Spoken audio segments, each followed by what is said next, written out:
Hello everybody, Tanisha here. I am so excited to come to you guys with a collaboration video. This is my second collaboration, and this is going to be the best and the worst homeschool advice I ever received. Listen, we're going to let Bears Beats play, and then we're going to chat.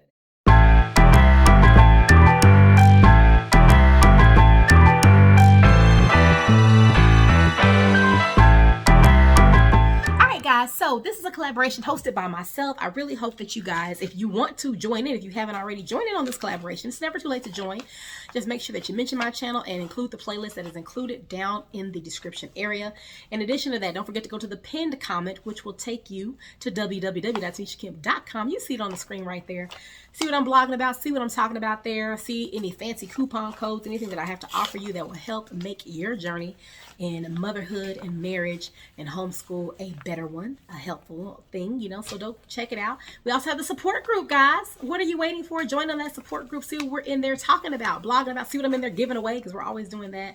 I hope that you are enjoying it. Those of you who are participating in it, thank you for your wisdom, and let's go ahead and get started. So I am excited to share with you just a couple of things. I want to come to you for a few minutes and chat. Doesn't have to be long, right, to say what we got to say, so let's say it.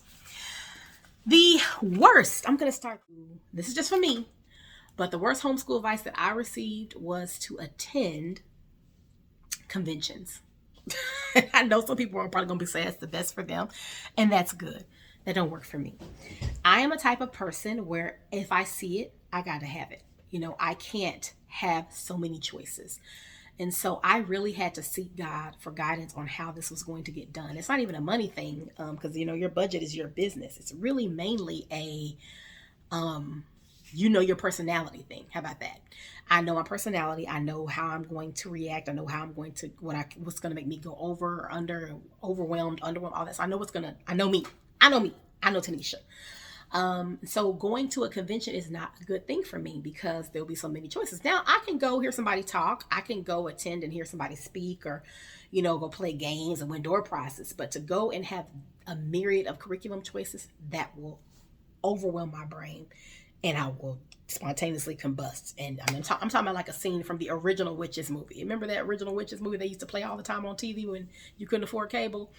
From the book, yes, like when they were going crazy after eating the soup, like that's how I'm gonna look. So I cannot go. But if you can go, that's good for you. But they are not for me. To counter that, though, the best homeschool advice that I received was to go to the library. That allowed me to look at my own pace without somebody bothering me, without somebody trying to sell me something. I am married to a salesman, so I cannot stand when I'm trying to be sold. I don't mind salespeople, but I don't like people attacking me with selling and showing. I like to go at my own pace. I like to do my own thing. And so having that opportunity allowed me to do that. So I'm very grateful for that. The library allowed me to kind of see what I wanted to do school-wise. It helped me find books that could help me grow. It helped me just gather information, and I could take my time and do it at my own pace. The worst piece of homeschool advice that I received was that you had to join a co-op. I don't know why everybody feels like they must find a co-op. And I'm not saying co-ops are bad, because I am part of one now. But every co-op is different. And so just to say to someone to find a co-op, that's an issue for me. There are so many different types of co-ops. Like the one I'm in now, the one that I participate in the most is just recreational only, social only. We get together, we hang out, we go on with our business.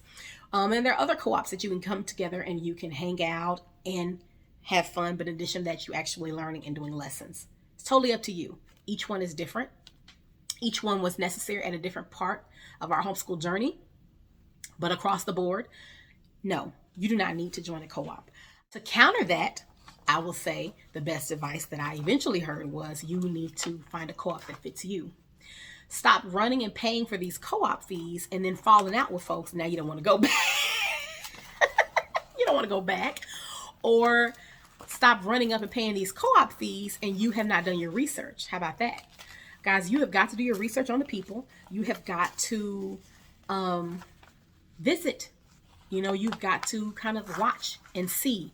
You have got to go and check it out. You have got to say, what's going on here? Why is this like this? You need to do your research. You need to to go and visit, go sit and watch a class, sit in. How do they talk to the students? What are they saying? You're not going to hear about your child getting talked to crazy. Had you sat in on Sister Blueberry's class, you would have known she talked to the kids crazy. Does that make sense? So it's okay for you to take your time. Do not let anybody force you to do anything quickly. I don't care if your friends are doing it. I don't care if all your friends are doing it. Like, you only got 6 friends. All of them is in the co-op. You the 6th one. You ain't. So that's okay.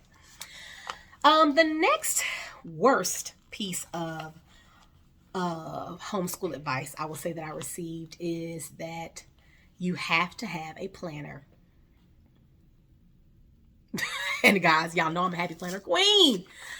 And that wasn't a good thing because I immediately jumped in with my planner and I would plan our whole day out, plan our whole month out in advance. You know how much whiteout I used? You know how much I erased? No. If your curriculum comes with a schedule, it's okay for you to make little marks in that book. And especially if you use something like I do, like My Father's World, they're going to buy it with the marks in it, spit, a little bit of spaghetti sauce in it. They don't care. They still going to pay you $50. So you don't have to have a big calendar, a big planner. I used to go hard with planners. In fact, I used to buy 2 every year. Because my oldest, my teenager, Bear is so much older, 5 years different. So he'll be out of school before the younger ones even move on. You know what I'm saying?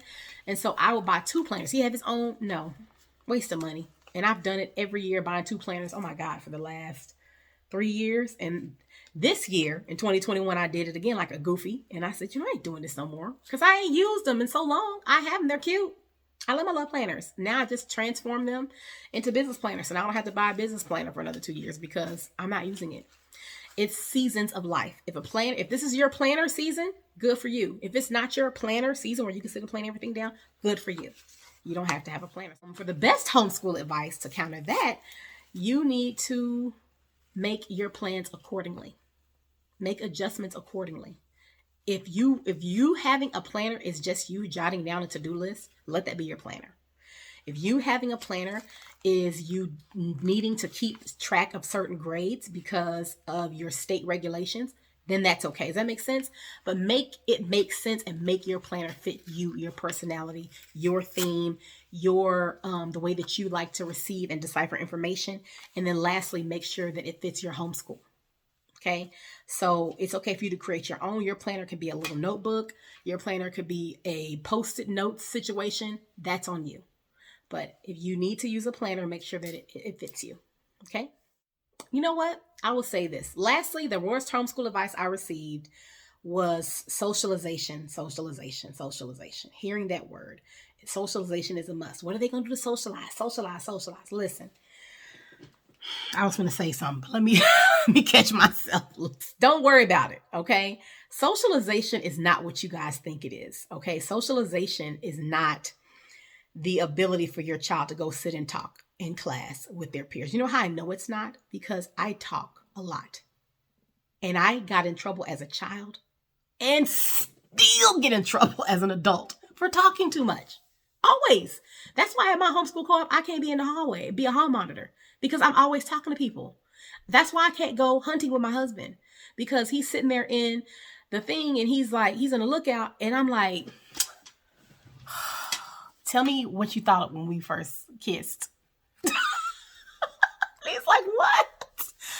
Ooh, if we buy deer, do you think we can make deer sausage? Do you want me to fry some eggs with that is me. I cannot stop talking. That is socialization, guys. I can't stop socializing. And so you get in trouble for that. So socialization is not what you think it is. True socialization, though, is the ability for my 6-year-old to be able to have a comprehensive conversation with somebody. And she can clearly convey her feelings. She can clearly convey her statements, and they understand her. You know how that happens? Stop talking to your babies like babies. Goo goo gaga in them. No. I never talk to kids like kids. I always talk to kids like they're humans. They are tiny humans. I'm not going to sit here and argue with a 3-year-old and use baby language. Now, there might be some words I might use. Does that make sense? So when they're little, I may say, put a bubble in your mouth. I say, put a bubble in your mouth now. And I have a 13-year-old. Does that make sense? So I'm not talking about your normal little colloquialisms that you say, your personal vernacular. But what I am saying is don't let people's definitions of something adjust what you do and freak you out. I remember even one time I went to Kroger, there was a little boy working there. And he had just graduated from homeschool and he was working at Kroger. And me and him sat there and talked about 10 minutes. I gave him a tip as he put my groceries in my car. And he was like, well, yeah, I mean, it was a little different because of socialization. I stopped him right there. I said, sir, you don't even know me, young man. You just walked me out here and told me all about yourself. And you said it so eloquently. Don't you ever say anything else about socialization. I'm twice your age. What do you mean you weren't socialized? You don't know me. But you just clearly conveyed your thoughts confidently. That's socialization. You're fine. You have your parents' morals and values. They were instilled in you. That's socialization. Okay? So to counter that, I will say, you are socialization. I tell my kids every day, you're an example. It's your choice whether you want to be a good one or a bad one. You are socialization. Okay? So don't be afraid of it. It's going to happen whether you want it to, whether you sit and teach it or not, whether you force them into it or not. No matter what, the one thing that I have learned about having a teenager is that even being homeschooled, I can't protect him from school things. Okay? He's still going to have to deal with peer groups, peer pressure. He's still going to have to deal with everything that we learned about in the ABC After School special. Except the difference is now they're not on TV anymore. Where is the ABC After School specials? Are they on Hulu? Somebody please. Okay? They're over here remaking Wonder Years. I don't want the Wonder Years remade. Nothing against it. I haven't watched it yet. But I'm saying, where is the ABC After School specials? Please. That's what we need. The teenagers need that. I can't protect him though. I can't protect him from friendship, from cliques. I can't protect him from hurt feelings, dating. I can't protect him from that. That's going to happen. That's part of socialization. It's going to happen regardless, no matter what.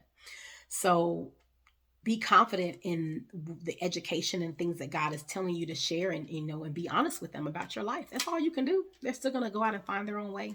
You want them to. But communicate with them. Share what you can, the best way you can. All right, guys. So that's it. That's all I have for you for this collaboration. I hope that you enjoyed it. Just a little fun spin on something, just giving you guys some encouragement.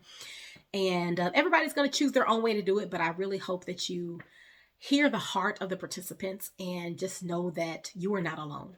You are not by yourself. You are a beautiful, helpful, smart, brave, talented, equipped. You are equipped for this. You are capable. Okay? Do not fret. Don't let anybody's advice, even mine, don't care about what I got to say. You don't know me. You don't know this lady with this red hair and this purple dress on.